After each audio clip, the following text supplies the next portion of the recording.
So good evening and welcome everybody, together with my colleagues in the philosophy curriculum, especially Alessandro Palazzo and Tiziana Faitini, who coordinate with me this series of lectures, Voices from Contemporary Philosophy. I am really happy to welcome all of you to this very special event. It is indeed a great pleasure and a high privilege for us all and for the University of Trento to have the opportunity today to host one of the most significant voices from contemporary philosophy, Professor Axel Honneth. We are extremely grateful to our guest for being here today, and I'm very grateful to the director, Professor Marco Gozzi, for his kind words, and the greetings also of the rector to all of you. Axel Honneth does not really need any introduction. He is the most prominent exponent of the so-called Frankfurt School and belongs to the tradition of critical theory started in the heart of the tragedies of the 20th century by Max Horkheimer and Theodor Adorno. The works of the school of thought have meant so much to our university in Trento, first to the Department of Sociology and later to the Department of Humanities and also to our friends and colleagues of the Fondazione Bruno Kessler, where these German authors were understood as fundamental theoretical references. The strength of critical theory lies not only in the fact of offering a profound understanding of contemporary society and its dynamics, but in the fact of keeping alive and nurturing the critical dimension of thought, that is, the most essential dimension of philosophy. Philosophy is first and foremost critical thinking. Professor Honneth, however, is not just a representative of the School of Frankfurt. He is also Axel Honneth himself, and to him we are indebted for having developed a very original and meaningful interpretation of the theme of recognition, thanks to an inspired reading of Hegel's philosophy. Axel Honneth has reshaped and applied this category of recognition, allowing us to interpret social and political struggles as struggles for recognition. In this way, Axel Honneth helped us to understand how deep-rooted the need for justice and respect is, both in our moral experience and in the building of our personality. And it has reminded us how deeply the sense of injustice, what the Italian philosopher Rosmini calls juridical resentment, lies at the heart of society and of its dynamics.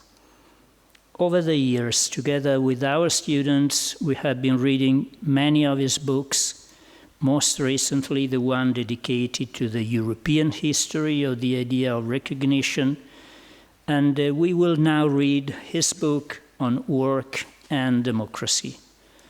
Personally, I was very fascinated by his interpretation of Hegel in that short but illuminating essay dedicated to the suffering from indeterminacy. In those pages, Honneth teaches us to what extent human relationships, love relationships as well as friendships and all the others, need freedom. How important and essential it is for a relationship to be a true relationship, to claim not only for my own freedom, but also for that of the other person. The title of the lecture Professor Axel Honneth will deliver this evening is The Social Conditions of Work, a blind spot in democratic theory. The theme of work is at the center of his most recent research and of the book he has just published and will soon be translated into Italian. Work is a crucial theme today, certainly because of the radical transformations that labor is undergoing in our time, but also because these transformations challenge our very concept of citizenship and democracy. That is the foundation of our common living. And this is particularly true for the Italian Republic, which is, as our Constitution clearly states, based on work. The topic he proposed, therefore, is another reason for being very grateful to him today and for giving him the floor right now. Thank you very much again, Professor.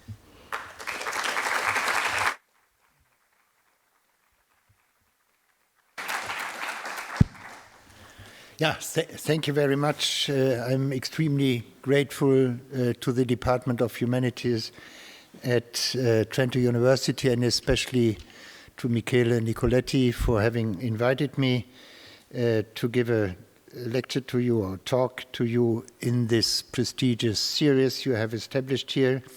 I'm also very grateful to Paolo Costa and Francesca Sofia Alexandratos for having conducted the interview with me in the masterclass we had this afternoon. As Michele already pointed out, this is part of my new study on what I call the laboring sovereign, or the working sovereign. And it deals with the question of work, and it is interested in a democratic politics of work. What I will present today is, however, not the outlines of a democratic politics of work, but the preliminary work which is necessary to make the point of work visible again. I mean, as most of you will know, the notion of work or the fact of work is very often ignored in recent political and social philosophy. So what I will present today is to highlight again the importance of work for any kind of democratic society. That will be the task for today. All right, so probably I will short a little bit during lecturing because it's pretty long and time is already running. During the 18th century, a new understanding of society developed simultaneously with an entirely transformed notion of the value of human labor. In the course of the Enlightenment, people ceased to understand societies as hierarchical orders in which a small minority could exercise political mastery over a much larger majority thanks to their entrenched social position. Instead, they came to conceptualize societies as voluntary associations of citizens who are equal before the law and, at least in principle, enjoy an entitlement to political participation in virtue of membership alone. Given this revolutionary reinterpretation of the legitimacy of social orders, it was also necessary to forge a different, indeed an entirely new conception of the labor with which people secured their livelihoods. For, unlike in antiquity and the Middle Ages, labor could no longer be understood as a pure duty owed to God or one's political rulers. Rather, it now counted as a proof of the individual's willingness to make an active contribution to the common welfare and prosperity of the political community. This gradually unfolding idea of the democratic sovereignty of the people went therefore hand in hand with another, which remains dominant today. Society represents a cooperative enterprise, Rawls' notion, a cooperative or corporation. Society represents a cooperative enterprise in which each contributes to the subsistence of all others through their labor and thereby prove themselves worthy of membership in the political group. In other words, what had been established was nothing less than an indissoluble conceptual bond between political democracy and the social division of labor. Few provided a better theorization of this connection between political equality and the division of labor than Hegel himself. In his Philosophy of Right of 1821, he devoted an entire chapter to labor's new significance as a condition of membership in the constitutional order. In this chapter, we read that every male member, it's clear for Hegel that he's only talking about male members, we read that every male member of civil society is somebody, and I quote, by means of his competence and his regular income and means of support, that is, he possesses the social status of a full-fledged citizen and will find his honor in this recognized existence as the representative of a trade or profession. As we know, however, Hegel's grandiose assertions did not correspond to the reality of early capitalism. Around 1800, the greater part of the populations of Western Europe spent their working days engaged in oppressive factory work that was anything but free, as dependent service providers subject to the arbitrary will of the rich bourgeoisie and aristocrats in whose houses they worked, or suffering the hardships of the agricultural day laborer.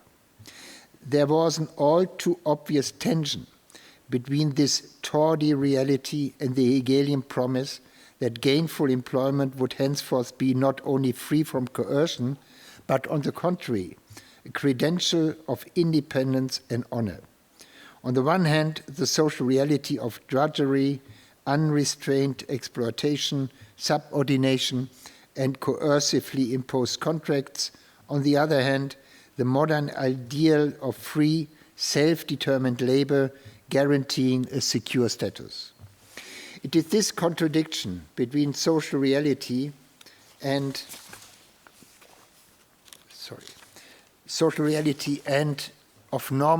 normative ideal, between facticity and validity, that will be my topic in this lecture.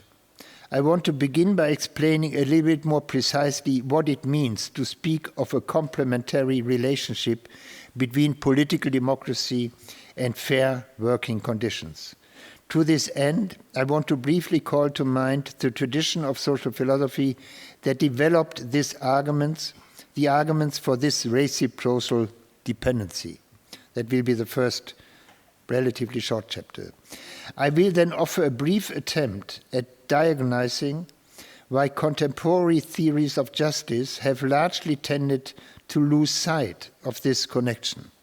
Contemporary discussions of the necessary presuppositions of a functioning democracy generally have a great deal to say about the necessity of an inclusive public sphere, a functioning party political system, or proper division of powers. But hardly anyone mentions how labor conditions also form a part of this institutional structure. That will be the second part.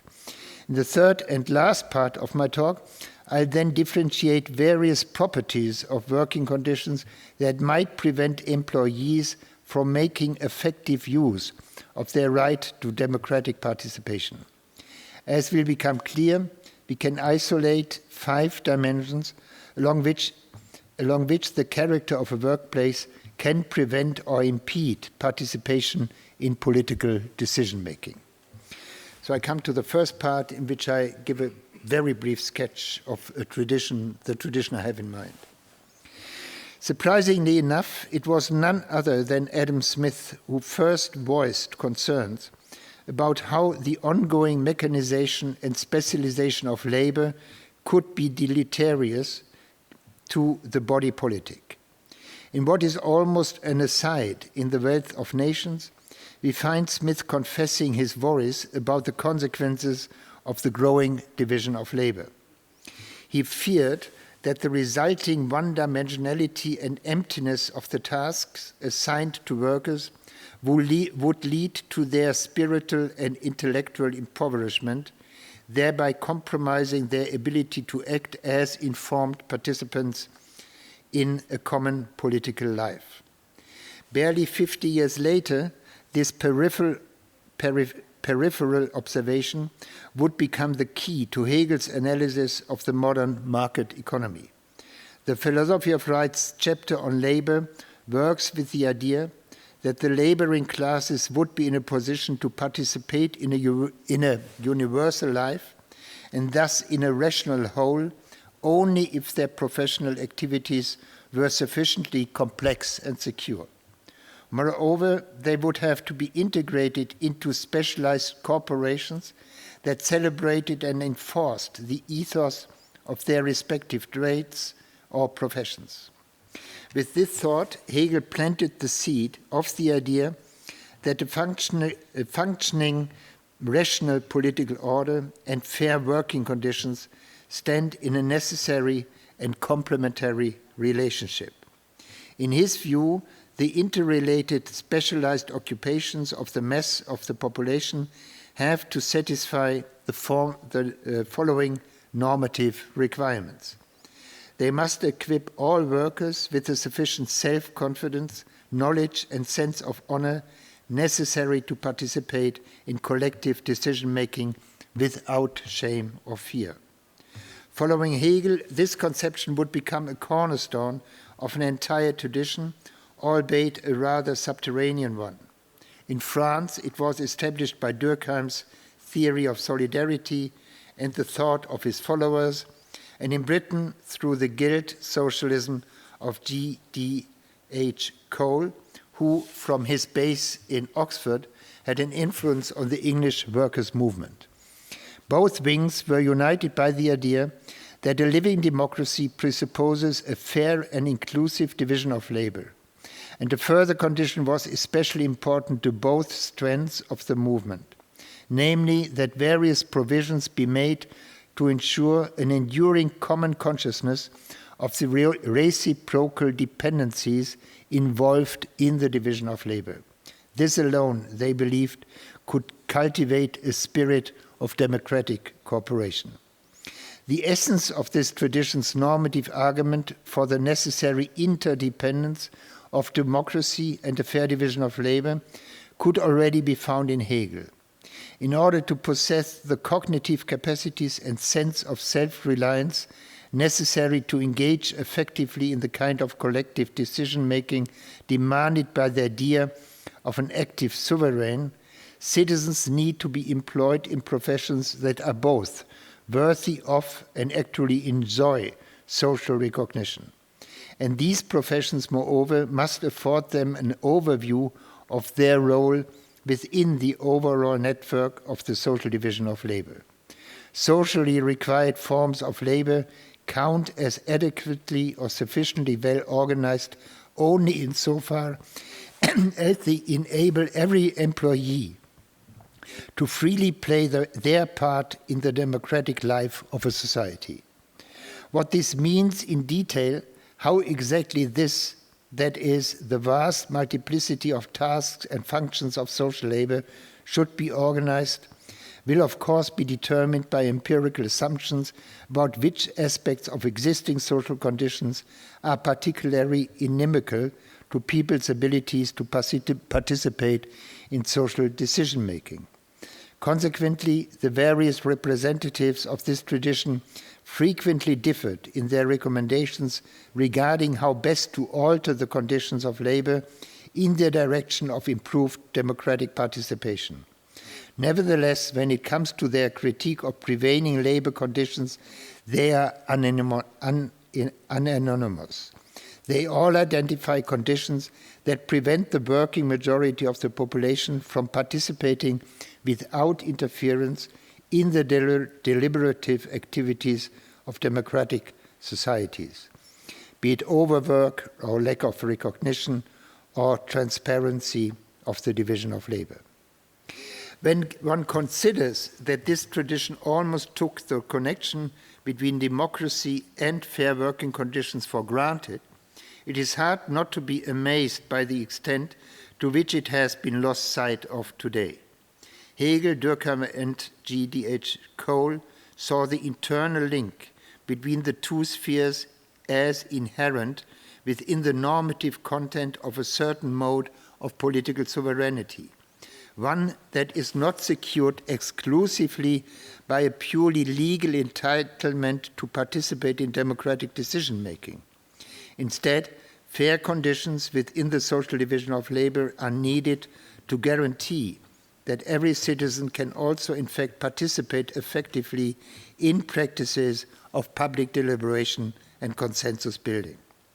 Their argument for this thesis derived from their observation that the intensification of the division of labor would be so damaging to the cultural and intellectual lives of the working population as to prevent them from making any effective use of their rights to political participation. For this reason, this intellectual tradition insisted that it was nothing less than a duty of democratic states to ensure that labor conditions on their territory were at least sufficient to enable employees to participate without restrictions in public processes of democratic decision-making.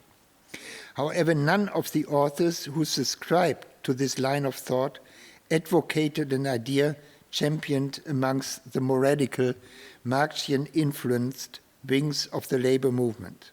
None that is thought to level out entirely the difference between the political and the economic sphere and to subordinate both to the principle of democratic majority decisions passed by public assemblies. Such ideas ran contrary to the conviction that the tasks peculiar to each of the two subsystems were far too different to be subject to the same method of normative regulation. The business of the political sphere, they thought, is the democratic negotiation of legitimate legislation in which all citizens must be involved as equals. By contrast, the business of the sphere of labor is the social coordination of the economic activities of workers who are to contribute, or of citizens, who are to contribute in as efficient a manner as possible to the material well-being of the community with an overall division of labor. It was this constraint of economic efficiency which prevented the representatives of this tradition from drawing the inference of their more radical counterparts and arguing that the model of direct democracy should simply be carried over to the sphere of the division of labor. They all believed that from the perspective of efficiency, it would simply be too risky to organize business, governing authorities, or administration on a model of collective autonomy. At the same time, however, these authors had very different conceptions of how far one might go in reorganizing the sphere of labor in order to guarantee its compatibility with the principle of democracy governing the political arena.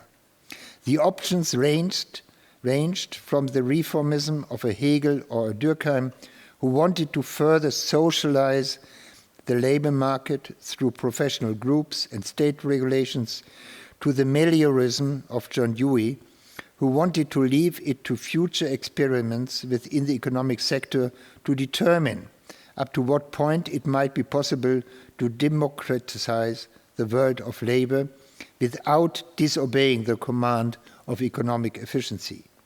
Yet once on this theoretical path, it was only natural to begin wondering whether the standpoint of economic efficiency was in fact as value neutral as the official doctrines of economic theory had always implied.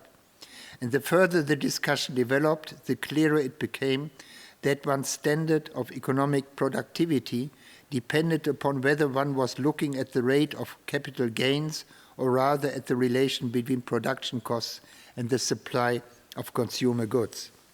In the first case, what counts as efficiency is measured in terms of the financial earnings of a company or organization, and in the second case, it is measured in terms of the benefit for the satisfaction of the needs of consumers. In using the notion of efficiency, everything depends on the criteria in reference to which an outcome is counted. Is it the economic success of the enterprise or the well-being of those whose wants the enterprise aims at satisfying?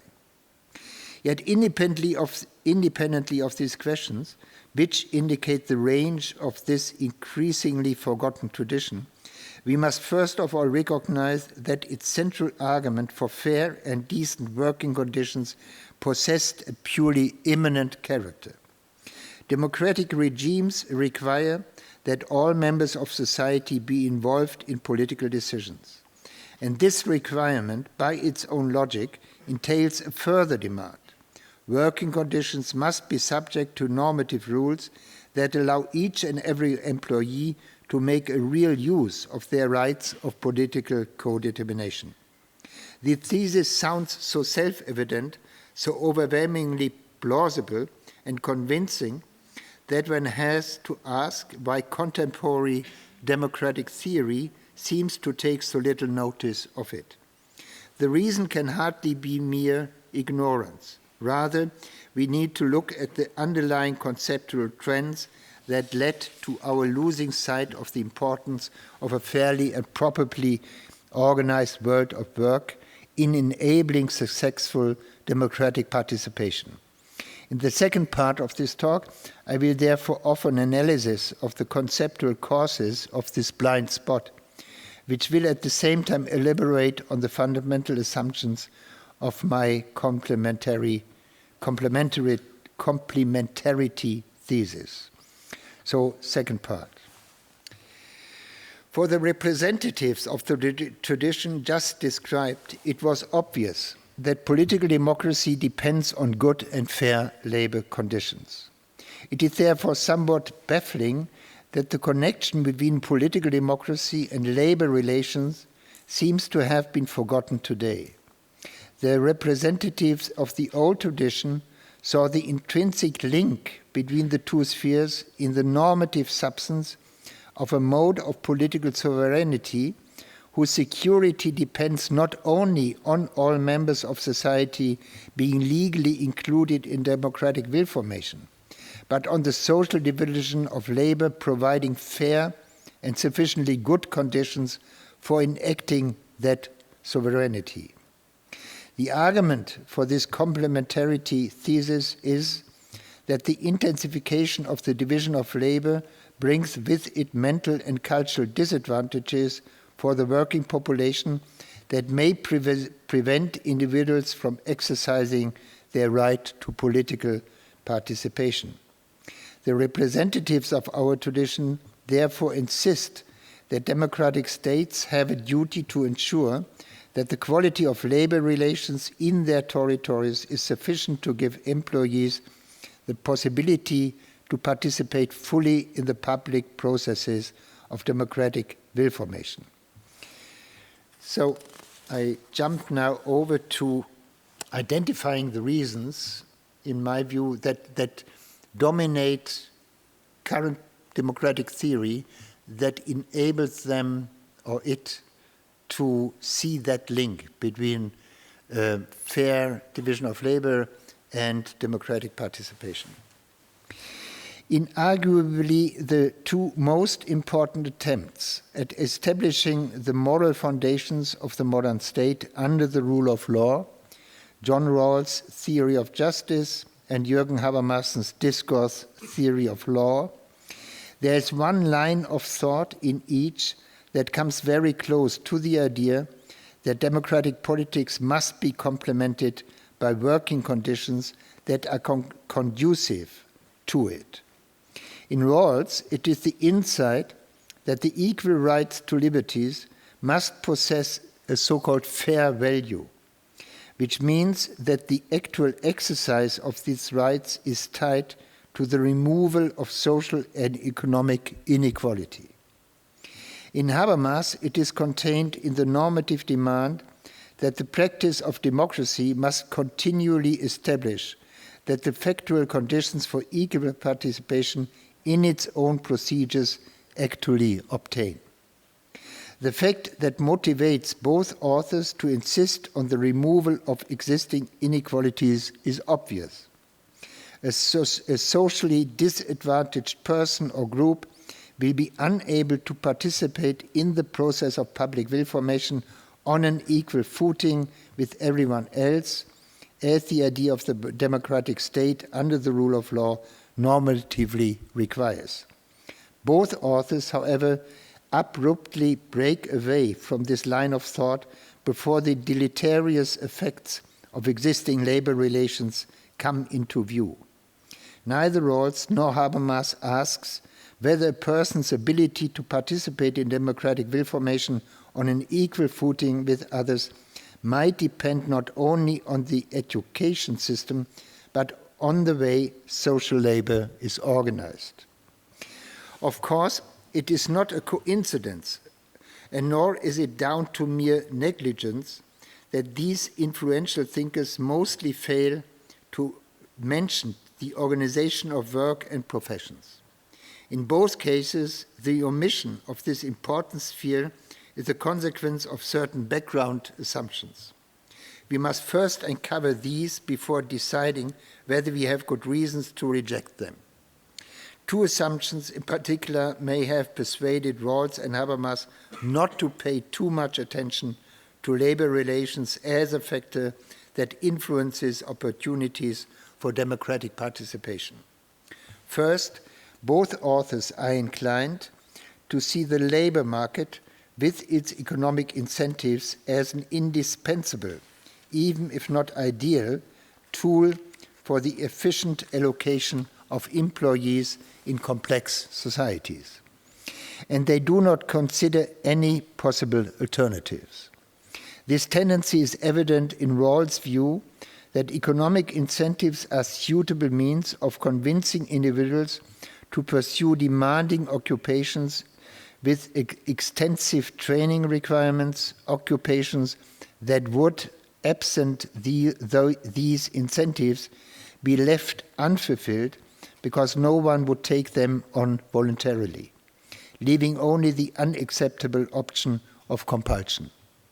The same tendency expresses itself in Habermas's view that the labor market's function of distributing the tasks that must be carried out among groups of willing individuals, a function that is necessary for the reproduction of the system, can be performed only if the labor market is not burdened with moral demands that are so excessive as to put the reproduction of society at risk.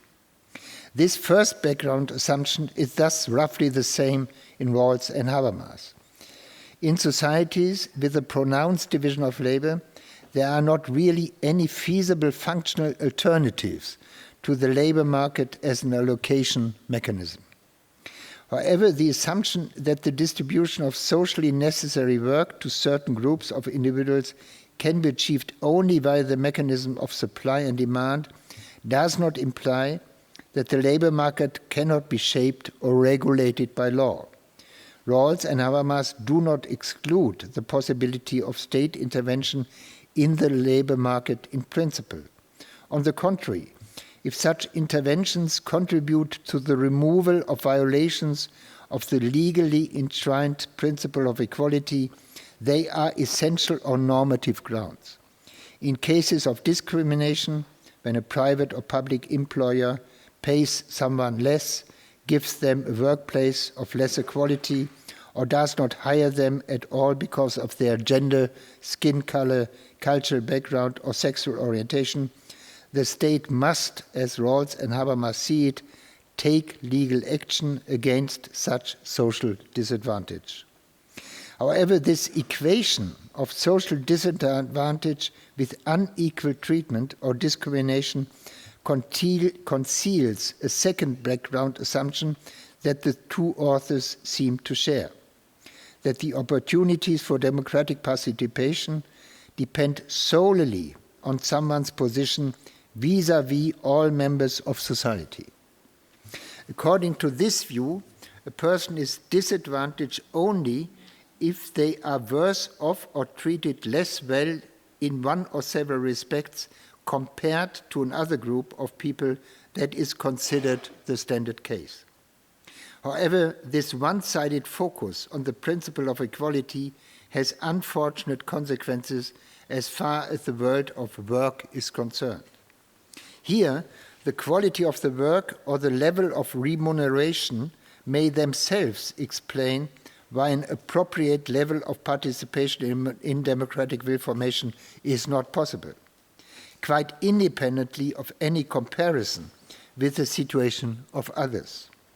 Thus, the idea of a minimum wage, for example, expresses the correct insight that an individual's income can be too low in absolute and not just in relative terms to allow for participation in certain social practices that are considered valuable.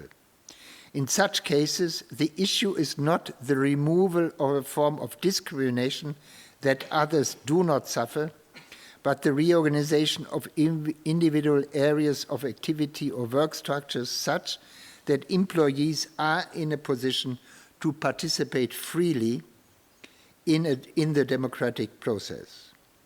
Equality and the provision of adequate conditions are two normative principles that belong to very different normative registers. And they can therefore lead to very different perceptions of the same social reality. If we apply the first principle, equality, we see only those many social disadvantages that result from discriminatory treatment. If we apply the second, we see those social disadvantages that result from conditions that fall below minimum requirements. What speaks in favor of the second principle is that, to paraphrase a famous line from Harry Frankfurt, it is whether a workplace conduces to participation in democratic practices and not how it compares to others that is important. Of course, I do not claim that the principle of equality or of equal treatment therefore has no normative relevance for the organization of labor relations.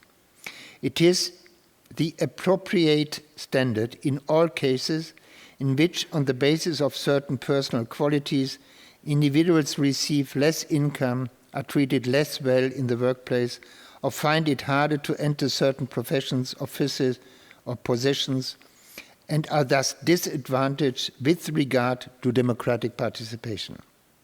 In societies where people are still subjected to degrading and disparaging treatment on the grounds of their skin color, gender identity, disability, or sexual orientation, there are many such cases of discrimination. But not all work-related disadvantages that affect free and self-confident participation in democratic processes involve the unequal treatment of specific groups of people. If work is too tiring for one to think about political events at the end of the day, if a job does not pay enough for one to have a life that includes political activity, or if one is so dependent on one's superiors that one is required to constantly demonstrate good conduct, these are deficiencies that result from the fact that one lacks the resources and capacities that are necessary for democratic participation. Too tiring, not enough, so dependent.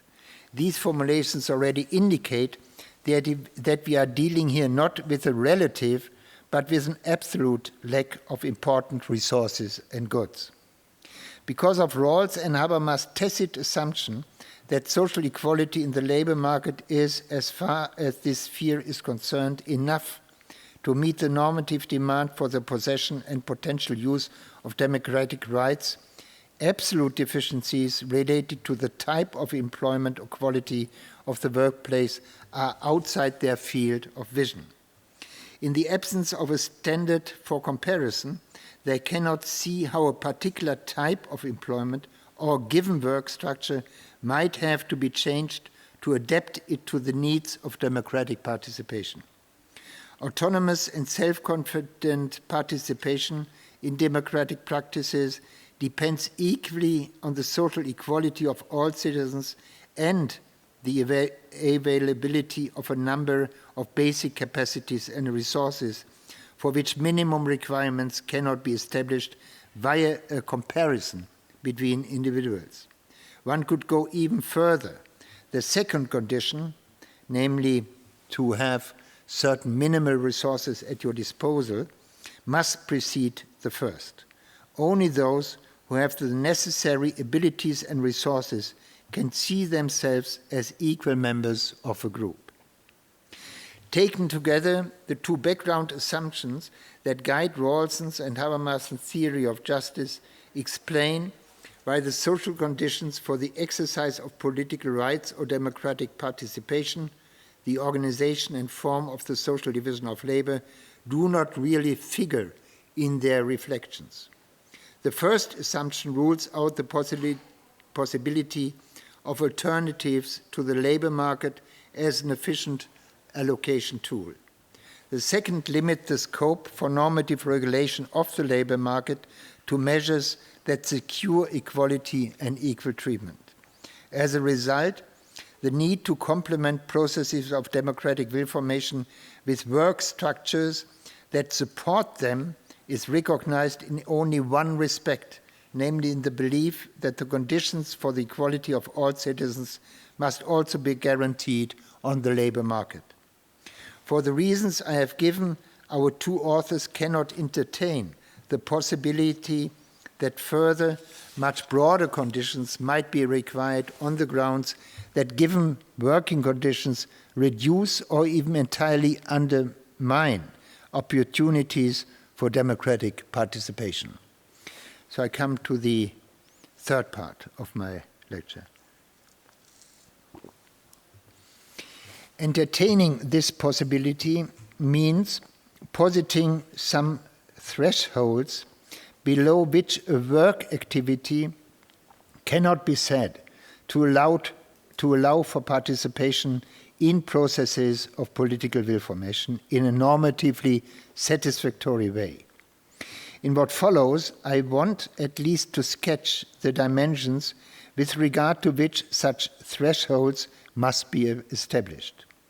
We must keep in mind, however, that it is almost impossible to determine precisely where the threshold should lie in each case, because the actual thresholds will depend to a large degree on specific cultural and economic conditions.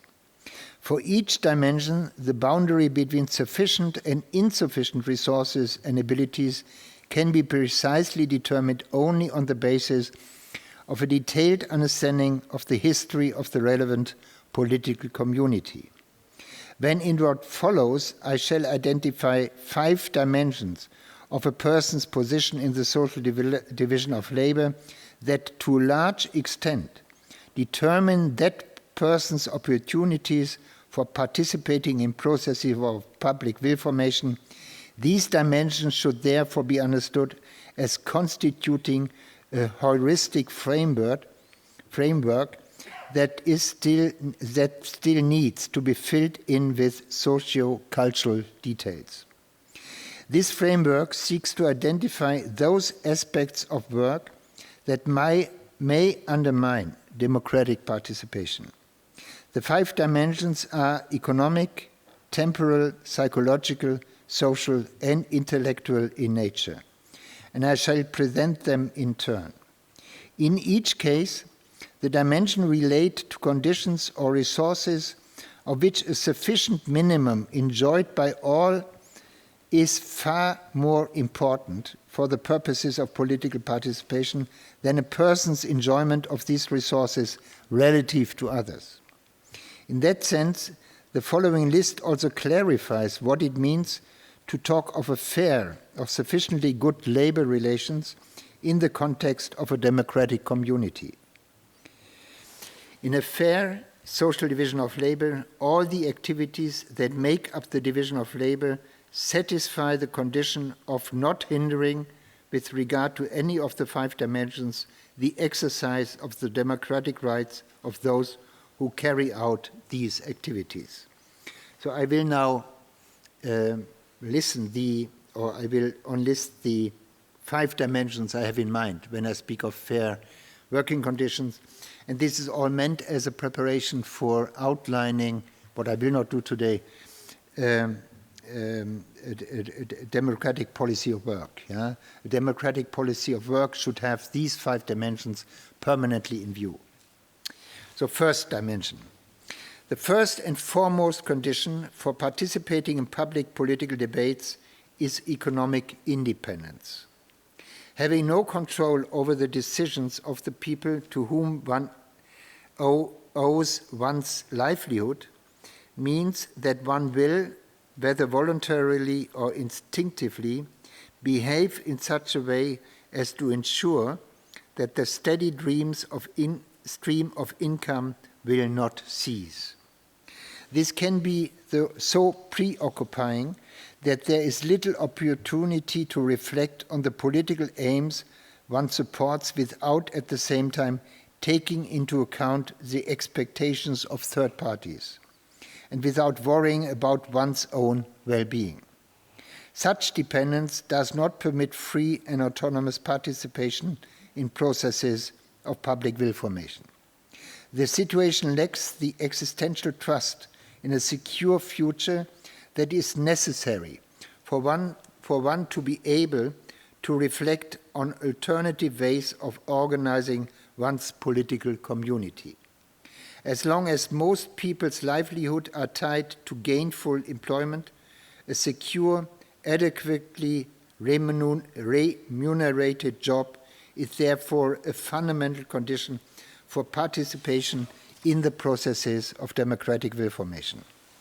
Guaranteed employment, a decent minimum wage, and adequate unemployment benefits are minimum requirements if we are to free individuals from anxieties about the security of their income. But they alone do not suffice.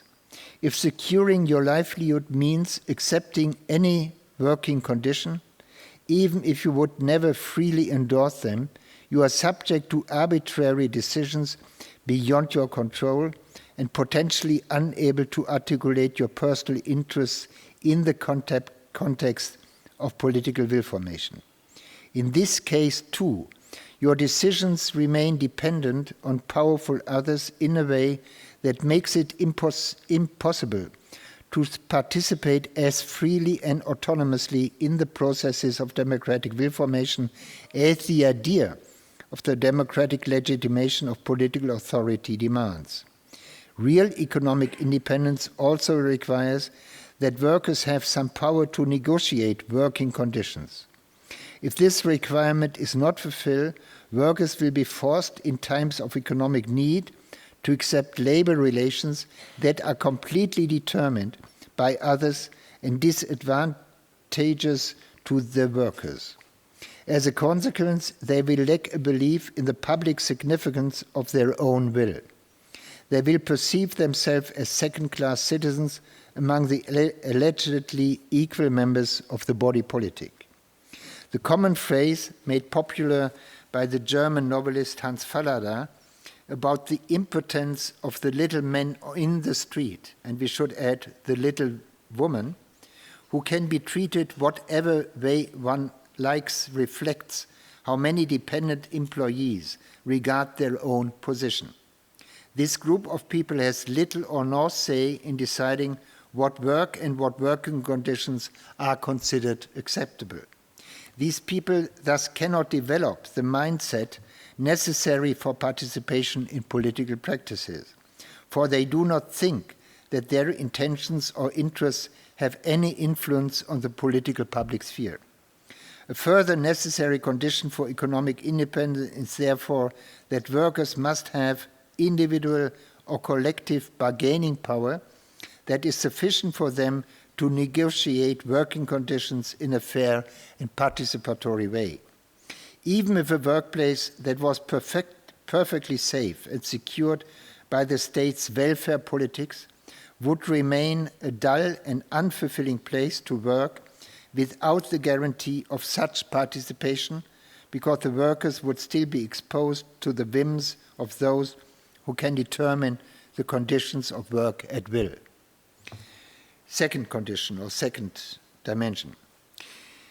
Any degree of participation in the processes of democratic will formation also always presupposes a certain amount of free time outside of work. Becoming a participant in the democratic will formation involves a few time-consuming activities. One needs to collect information on particular topics in order to develop reasoned opinions on them. There has to be a discursive processing of this information in dialogue with others, and there has to be a public expression of the position reached, usually in the form of an oral contribution at some meeting, participation in a political demonstration, or active membership in a political association. How much time someone has at their disposal for these activities obviously depends on how much time is not taken up by their work and private life. More time being taken up by work means less time for the various activities that constitute the democratic public sphere. However, the time dedicated to work each day is not straightforwardly quantifiable. Depending on how varied, challenging, and autonomous the work is, an 8-hour work day can seem much longer to one person than another. As the rule of thumb, we could say that the same amount of time feels longer and is therefore more exhausting to the extent that more time is required to restore the labor power exerted.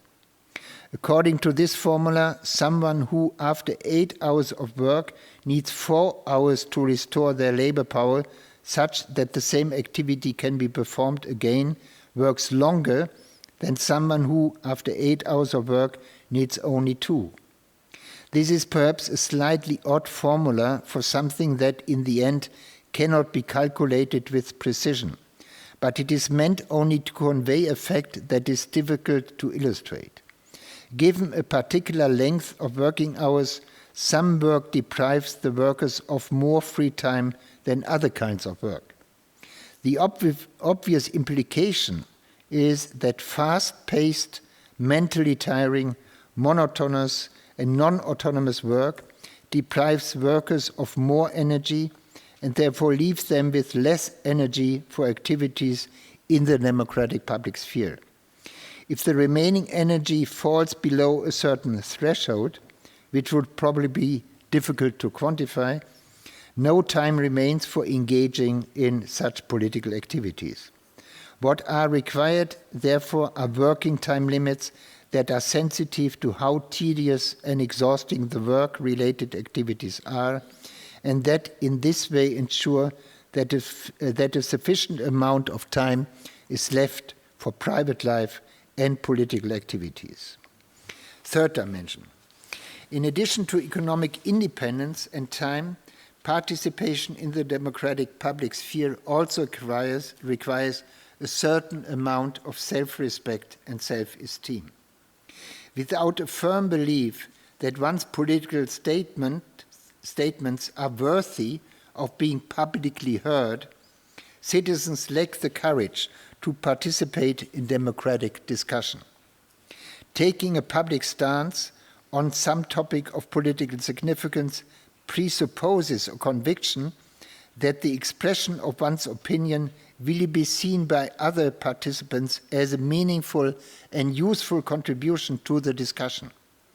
However, the sense that one will be taken to be an accepted and recognized discussion partner does not spontaneously arise in a democratic meeting. For to step onto the political stage, one must already have sufficient trust in the public worth of one's statement. This epistemic self-confidence has a long prehistory, whose cause is determined in no small part by the position someone has in the network of the social division of labor. Someone who receives no social recognition in the workplace, who is not appreciated as someone with certain socially valuable skills, will not possess the self-esteem that is required to express an opinion in political debate without distress and epistemic self-doubt.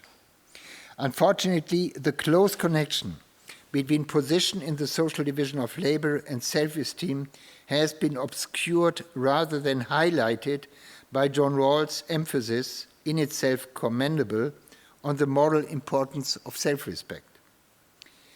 Apart from Rousseau and Hegel, no one has pointed out as consistently as Rawls in his theory of justice that the feeling of individual worth or self-respect is a primary good insofar as without it, citizens will experience their own efforts as meaningless. But when he comes to talk about the necessary social conditions for such self-respect or trust in one's own abilities, Rawls limits himself to the claim that the necessary public affirmation and recognition of one's activities can be secured through membership in a small group of like-minded people. But this claim is only plausible in the case of the successful pursuit of a personal life plan within a self-chosen reference group. As soon as someone steps onto the public stage to present their beliefs as part of the democratic process, the feeling of self-worth that they derive from membership in a small group is no longer enough. Potentially, the eyes of the entire political community are fixed on them, so for shame and inhibition to be overcome, they require a general social recognition of their abilities and achievements. A recognition that is no longer tied to small groups and regulates how society values the contributions and efforts of individuals. Its basis is the social division of labor as a system of evaluation. This system determines how the activities that are necessary for social and material reproduction are tailored and distributed, but it also assigns to each activity a productive value for society by way of social typification. This system is the reason why, for instance, housework and childcare, work that is still mostly done by women, enjoys less importance in the social imaginary than activities in businesses and public administrations. The latter activities are in turn also hierarchically evaluated according to criteria such as the intellectual effort involved, length of training required, or alleged economic yield produced. It is fairly obvious that it will be difficult to develop a strong sense of self-esteem if one's work is assigned a low position in this evaluative hierarchy, which operates at a subliminal level. That cannot fail to have negative consequences for one's ability to assert one's convictions in the democratic public sphere without feeling of distress. Fourth dimension. So far, we have identified economic independence, free time, and a feeling of self-esteem based on public recognition of one's work as requirements for participation in the processes of political will formation. We can now add that one must also have some experience of the practices of democratic interaction. I have already mentioned that employees must be able to negotiate their labor contracts so that the design of these contracts is not left to those with greater power, the entrepreneurs. But the practices of democratic interaction go beyond negotiations. Participation in negotiation usually takes the form of membership in an organization that represents the collective interests of employees, and this participation may well create a basic trust that one will not be left helplessly exposed to whatever working conditions are decided by management. But it contributes little to the acquisition of the habits of collective democratic action. Only if employees experience in their day-to-day work that their intentions have some influence over decisions about the how and what of their activities will they come to trust democratic processes and find themselves meaningful. If employees do not learn that their aims and ideas about their work activities are relevant to the decision taken within their organization, they will not trust in the efficacy of their convictions in the context of the processes of political will formation. The spirit of cooperation that characterizes democratic liberation therefore needs to be fostered in the workplace. It is not realistic to expect citizens to engage in dialogue and display an attitude of mutual respect in a political context if, in the workplace, they merely take orders. In the course of an individual life, social cooperation can be learned in various ways. In the family and at school, in sport clubs, or in a group of politically like-minded people. But whatever one learns in such contexts is usually put to the test once one enters the workplace. Here it is often competitiveness, obedience, and submissiveness that are expected, even rewarded. If, in addition, the work is particularly solitary, the result is a life world that is almost the exact opposite of the life world of democratic cooperation. The normatively desired communicative attitudes and habits of the latter are sometimes actively undermined in the former. The less one's voice counts in the workplace, the more limited one's participation in decision about work processes, and the weaker one's attachment to a cooperative group, the less familiarity one will have with procedures of common will formation. If employees do piecework for a distribution company whose processes are ruled by algorithms, if they are constantly surveyed, work entirely on their own and have no right to participation, they will not suddenly be able to see other citizens as partners in a dialogue about political issues, as individuals with whom debate is worthwhile and agreement possible. Declining interest in political procedures and practices, the much discussed disenchantment with politics, is at least in part the results of a world of work characterized by increasing precarity and isolation, as well as a persistent culture of subordination. Finally, and I come to the last dimension, finally, another factor that influences the ability to participate in democratic processes is the volume and mental strain of work.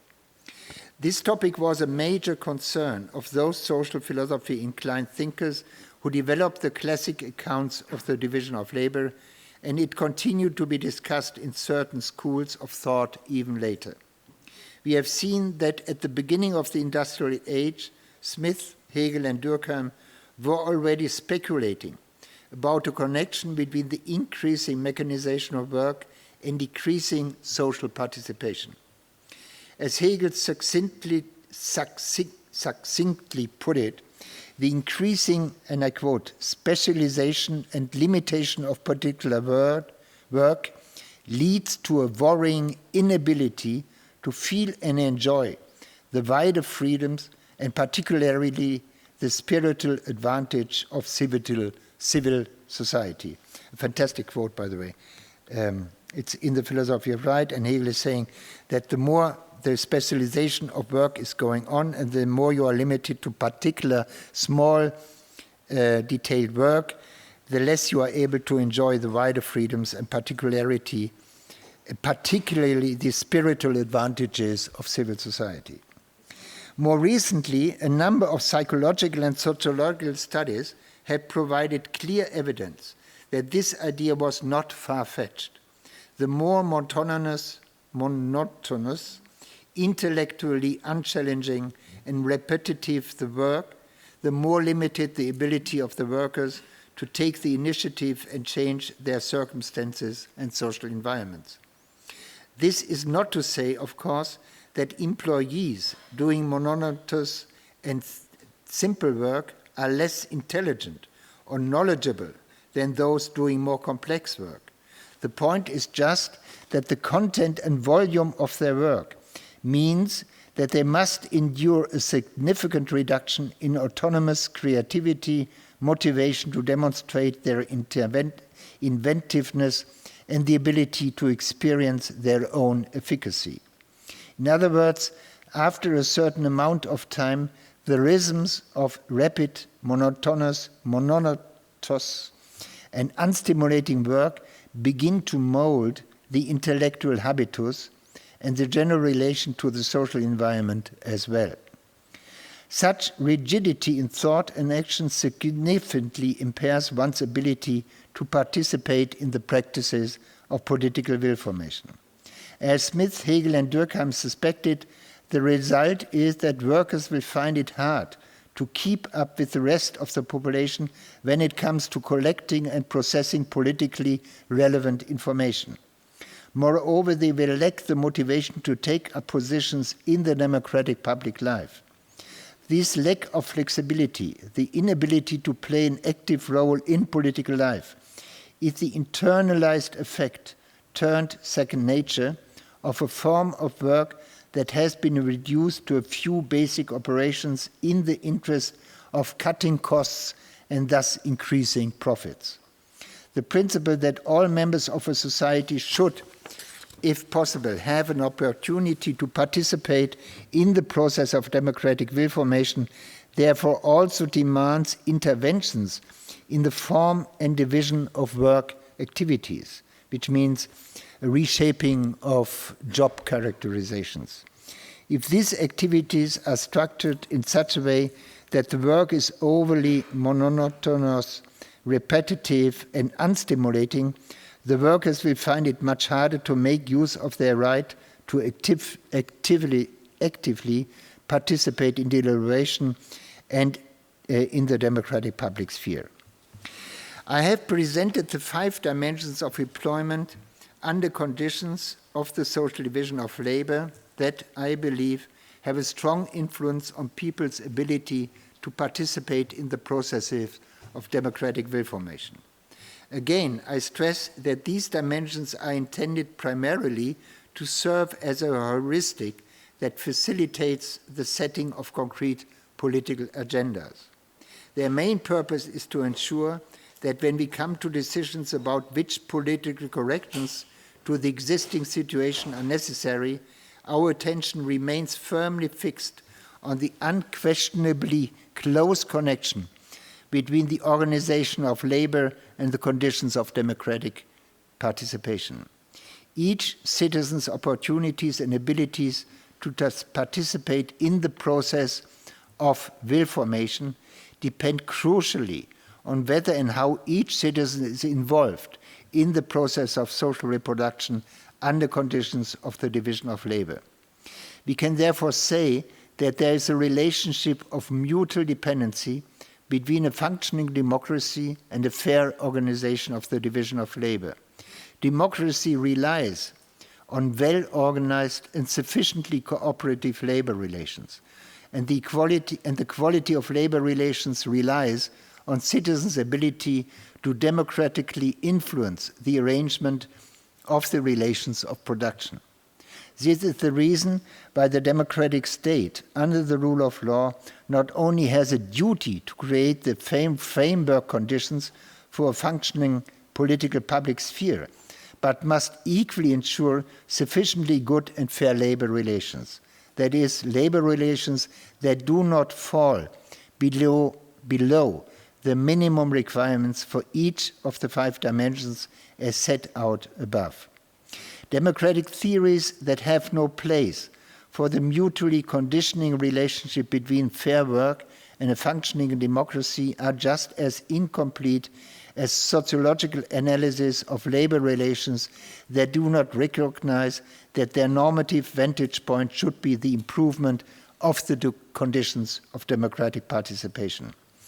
Practitioners of both disciplines should constantly remind themselves that most of the individuals who make up the democratic sovereign are in gainful employment and are therefore subject to labor relations that determine their ability actively to participate in the processes of political will formation. If they took this on board and thus adopted the same normative perspective, they would also see that they would benefit from cooperating with each other rather than ignoring each other. To paraphrase Kant, and that's my last word, a democratic theory without the intuitions of the sociology of labor is empty. The sociology of labor without the concept of democratic theory is blind. Thank you.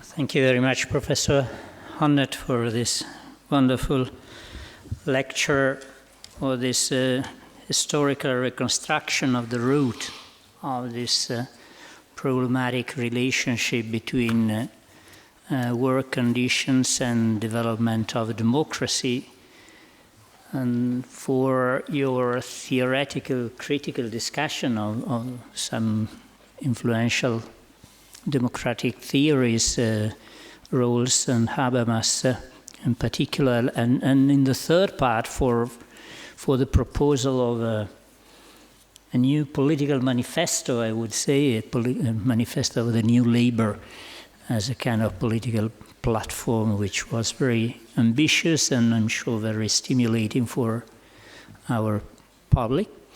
Now we can open the discussion. We have some time for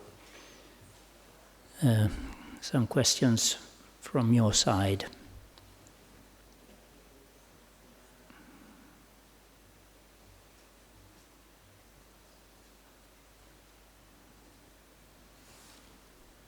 Completely convincing. Yeah.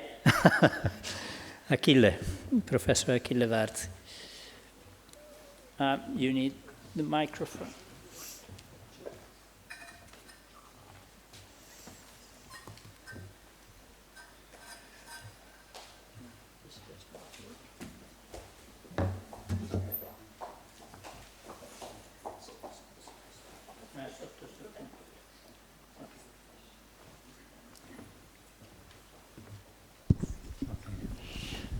Thank you for the lecture and for the manifesto. So I have a very simple question. It's about the fourth of the five conditions, or rather dimensions that you mentioned, which is, I think, especially important, given everything else that you said, because on the one hand, there is a need for participation in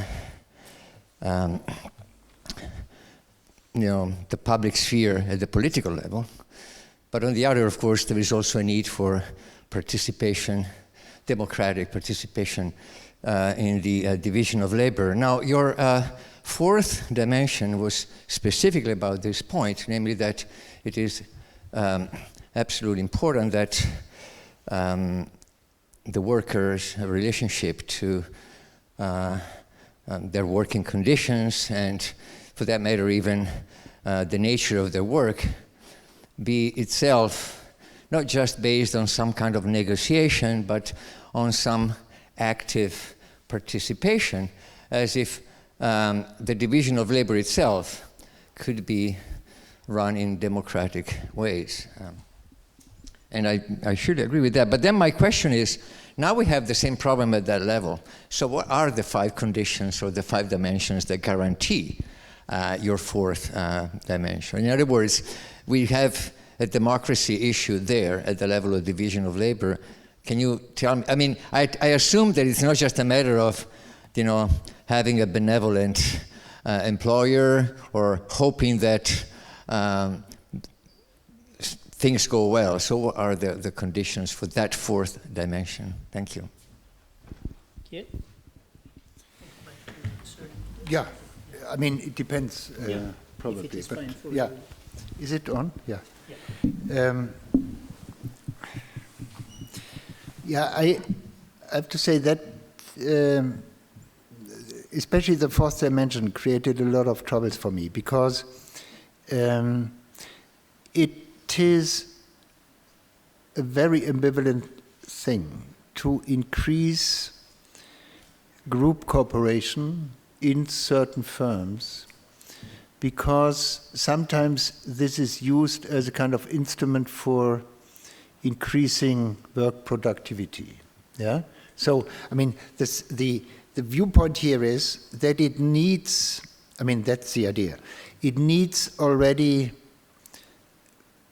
participation, and it needs a say on the level of the basic work activities, in difference to, let's say, negotiations on a higher level. It needs,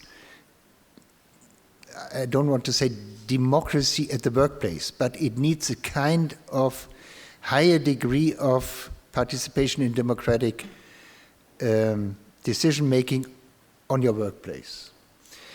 And in fact, there were ambitions by some unions, European unions, in the 50s and 60s, mainly in the, let's say, 60s, to increase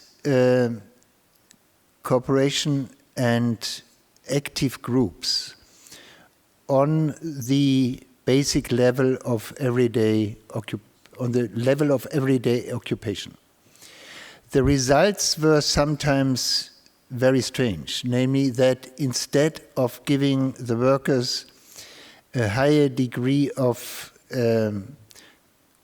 satisfaction with their work, what happened was an increase of productivity without a gain on real participation. So certain experiments with group work in certain industries, especially in automobile industries, led to an increase of productivity, but not to a real increase in, let's say, job satisfaction and collective self-government at the workplace.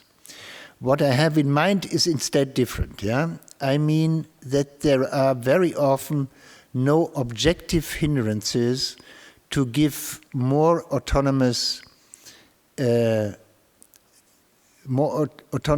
competencies to the workers on the floor to determine how to proceed, how to organize their work. Yeah? Let's take a group of cleaning workers doing work mostly at night. Yeah, there are awful jobs, and I just read a study on certain cleaning workers in Berlin, Potsdamer Platz. They work, let's say, at night when nobody sees how they work. It would be completely easy to let them arrange the amount of work by themselves. I mean, how they divide the labor, how they think it's best to proceed, which would also mean to have, on this basic level, a certain experience of freedom to organize how you proceed in a group. But instead, each person in these groups, that are normally groups of 8 to 10 people, mostly from other countries, from East Europe, each person in these groups has a clear script what to do, exactly, the individual person. They are not even allowed to change their amount of work. Instead, they are required to do exactly what is prescribed by the management. And this is relatively absurd. It is only institutionalized in order to measure the individual achievement, the individual productivity. So it is only for reducing costs, I think, to organize work on that level in such a way that cooperative group determination is not longer possible. And what I think, and is the basic background for my intuition there, is that in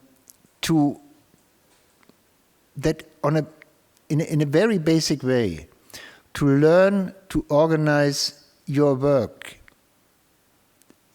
in a way that you think is the best way for doing that kind of work is something of elementary importance for being educated in a democratic society.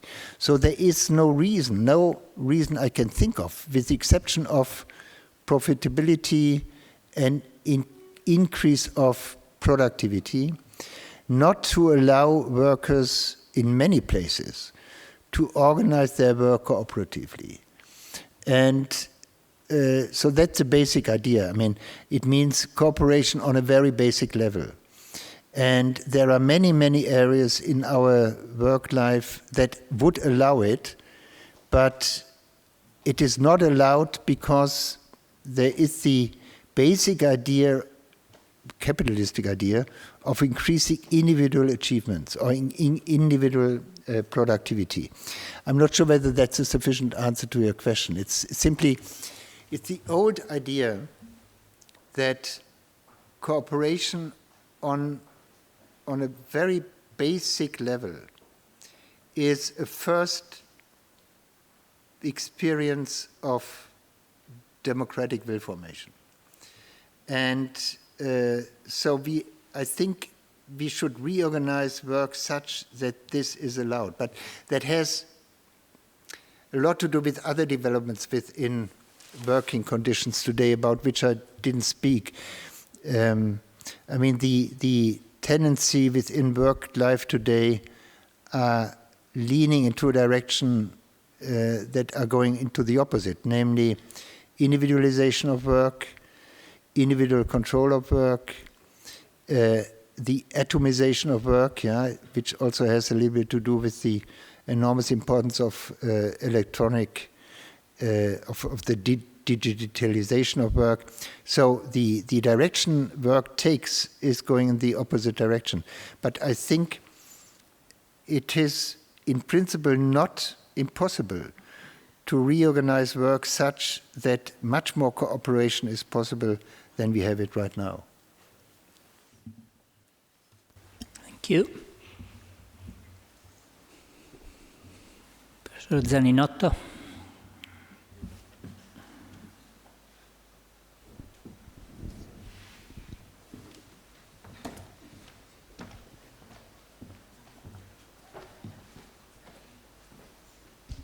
Thank you so much for your beautiful lecture.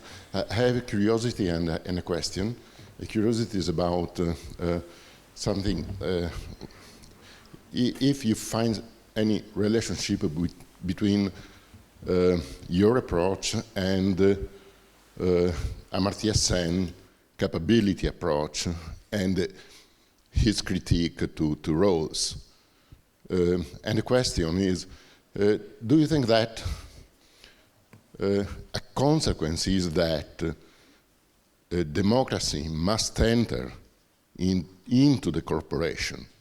So this standard division between politics and business must be blurred at least, and corporate governance can be more, in a way, democratic. I mean, sure, that's the background idea of the whole account. The basic idea that is that we take democracy or political democracy as something that can be established and can be successful without respective labor. Without a respective organization of working life. So in order to overcome this kind of clear distinction between two worlds, here you have the life of work, and here you have the world of democratic participation. In order to overcome that separation and even the opposition between these two worlds, the limitations between the two worlds have to be blurred, as you said. So we need a certain vision of the democratization of our labor conditions in order to overcome it. This distinction or this hiatus between the two worlds. But there are many other questions to be regarded. I mean, first, what counts as labor? That's a very tricky question. Second question is, to what degree is the existing social division of labor flexible to political interventions? Yeah? Because a standard argument is that the division of labor, as we have it, is a functional requirement. It is needed in order for certain technological outcomes. So there reigns a certain technological determinism with regard to the division of labor, even with regard to individual jobs. Yeah? How individual jobs are cutted is thought of being a result of certain technological or functional imperatives. So what is needed is first a redefinition of what counts as work, which is not easy, yeah, because we need a definition of work which is broad enough to also include housework and all kinds of occupations that are somewhat necessary, but we want to exclude what we can call private activities.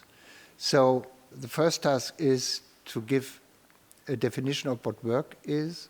The second task is to undermine the still leading opinion that the division of labor as we have it is a necessary outcome of certain functional requirements.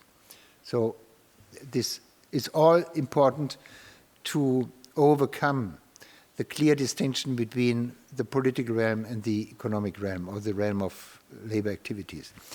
And with regard to your first question, sure, I mean, there is, to a certain degree, in the background, an element of the capability approach. Yeah? When I was debating Habermas and Rawls, I thought that their preoccupation with the idea of equality hinders them to see to what degree certain working conditions are as such and independent from any comparison with other working conditions, are insufficient equipped to allow for an active democratic participation.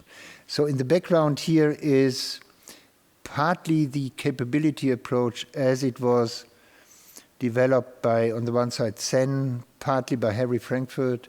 So ideas of that kind I bring together in order to give a normative justification for what I have in mind. Thank you. Maybe we can collect two final questions from Tiziana and Paolo Costa and then give the floor. Thank you. Thank you for this inspiring lecture, first of all, and in particular for your attention in giving, so to say, a non-idealized vision of work, and for recalling the necessity of coping with the actual conditions of work, and with the fact that work is also, and probably will always be, an alienating activity. And so, notwithstanding the so-called cognitive capitalism and the democratic digital revolution and so on. So, first of all, thank you for that. My question would be, why do we need to put work at the heart of our democratic life? Why do we still need to put work at the core of our democratic life? And as you know, a number of scholars have posited the necessity of imagining a sort of a post-work society, so something in which, a society in which work would not be the foundation of the political bond. So my question would be, how do you address this kind of criticism? Thank you. Yeah, thank you very much. Two questions. Yeah? No, it's fine. It's fine. Yeah, no, it's fine. Well, thank you. Thank you for the talk. Well, I apologize for the inevitable question about the utopian dimension of how much utopian is. Well, let me explain what I have in mind. Well, as far as democracy is concerned, I see that the most important thing in democracy, if you understand democracy as a form of life, is that we stand on the same footing with other, and nobody's a child in democracy. So So I think self-respect, self-reliance are crucial aspects, yes, of the working conditions. But do you think this is compatible with the kind of obedience that is demanded from people in our society? Well, let me conclude with a joke. When I think about the neoliberal dispensation, neoliberal society, I tend to imagine this society as this idea that everything is fluid in our society, apart from money, of course, and hierarchy. So my question is how much utopian is to imagine a different kind of relationship work? Yeah. Yeah, thank you for the two questions. I mean, the idea of a post-work society is around since 40 years, I guess, something like that. And the first one to bring it up was probably André Gorz with his idea of a basic income. And then it was elaborated by some political philosophers in the camp of the unconditional basic income account. And the basic idea is always to make citizens independent from gainful work, yeah, in order to allow them a higher degree of political activism, I think. And I am out of at least one central reason against this idea of unconditional basic income. And that has to do with, and I can't really elaborate it here now, I think, it has to do with the answer to the question where the spirit of democratic cooperation can come from. I mean, what is the basis for to have the will and the interest in democratic participation? And one answer to it would be, and that's the answer of those which are favoring a post-work society, the answer is it comes from our human nature, because we are political animals. I mean, the more time we have for other activities, the more our political nature will realize itself. So the energy for political participation stems from some kind of basic interest in political activities. It's more or less an anthropological idea, I think.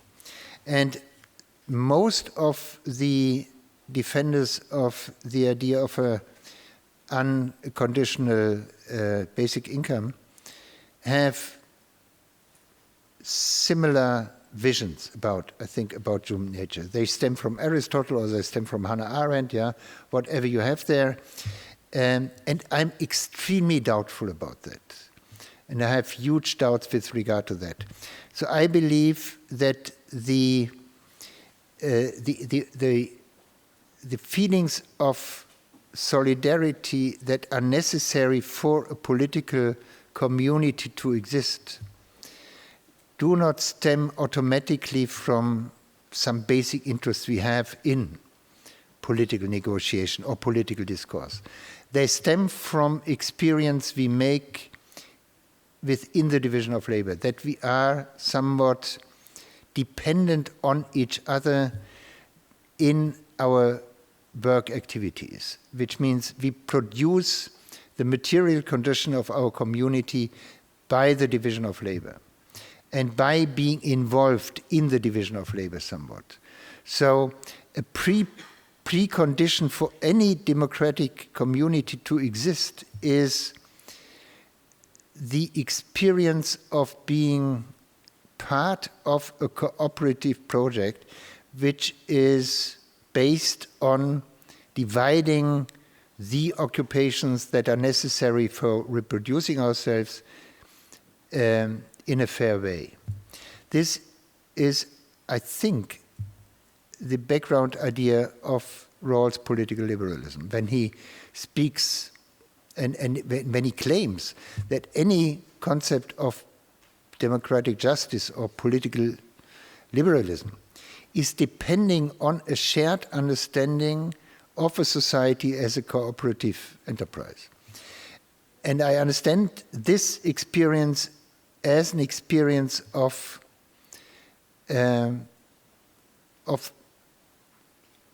sharing laboring activities that help us to reproduce our kind of social life. So in that sense, I think that even if the workload would be reducible in the future, I think it will always be necessary to share the experience of cooperation in order to develop a sense of mutual responsibilities. And without that sense of mutual responsibilities and mutual dependencies, I think a democratic community has no footing. It is not rooted in everyday experiences. And therefore, I believe the better the division of labor is organized, the more fairly it is organized, the more democratically it is organized, the more such a spirit of cooperation will develop and will inform our democratic attitudes. So that's my reason. Yeah? Let me just think what the utopian dimension. I mentioned shortly John Dewey, and I want to leave it open how far we can go in the process of the democratization of the working sphere. So I'm not operating with utopias in that sense. I'm not operating with the idea of a completely post-market economy, because I not even have the fantasy to imagine how an economy would look like that is not operating with certain markets. So in that sense, I don't want to play the card of a utopian thinker. On the other side, I operate with the idea of the democratization of work conditions, of working life, but I never would like to answer the question how far we can go, because that's a question which is completely dependent on how we can organize working relations such that they are still effective enough, productive enough to do what they are supposed to do, and on the other side democratic enough. So I don't have any vision on how far we can go in that process. And in that sense, I would share the meliorism of Dewey. I mean, let's try and see in the future. So thank you very much for your lecture and for this great discussion, for your generosity with our students today and with our colleagues, and also for this final idea of democracy as a never-ending process of democratizing human relations, both at political level but also at social and economic level, which is definitely an idea that can be inspiring for us all today. So thank you, Professor Hornet. It was really a pleasure to have you here, and thanks to all of you for participating in this event. Thank you.